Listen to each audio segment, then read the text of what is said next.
Alright, so I actually did get dressed today, but I'm wearing my house robe again.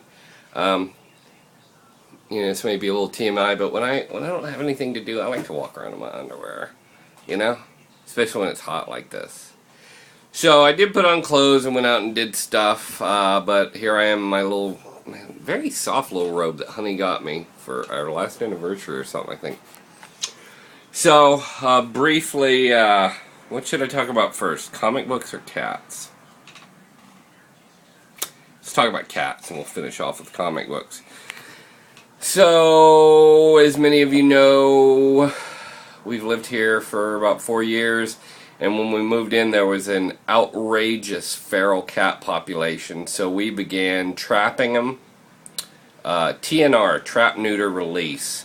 So we'd trap the cats, bring them to a shelter, whatnot. They would fix them so they couldn't have any more babies, and they would vaccinate them, and they would sometimes microchip them, and that way, people think it's a stray cat or something. They bring it to the shelter, cat gets killed. If they're tipped, they tip their ears when you bring them in, and that's a visual marker that this is a feral that has been fixed. But sometimes that's not enough, and people still bring them to the shelters where they promptly kill them. And I know that might seem like a solution, but it's not, because there's a little phenomenon known as the vacuum effect. And what happens is you've got a dominant feral cat colony, let's say ours, about 18, and there's other ones around. When you start taking those, because generally the cats that get trapped are the more aggressive, dominant ones. So those are the first ones you tend to catch. Well, if you take those dominant alphas and kill them, others move in. And not to sound like a eugenics person or something, but weaker, dumber cats end up moving in, so we've got a bunch of dumbasses. I like our colony, because they can fight off the raccoons. They know to leave the skunks alone for the most part, although I don't know why the skunks keep spraying. Alright, so we had pretty well tamed the population for the past year or so.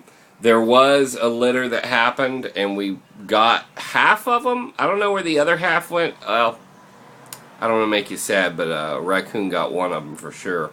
I saw it walking across the street with it in his mouth. Sad. But for the most part, we stabilized the population. Then the other few weeks ago, my neighbor said, hey, there's a new litter of kittens. She heard them meowing. They were like in a flower pot. So we got 2 traps. We borrowed them from our neighbor Pam, who helps with the feral cat. She keeps them in her house though, and like, I don't know, it's weird. But hey, she loves the cats, and she helps.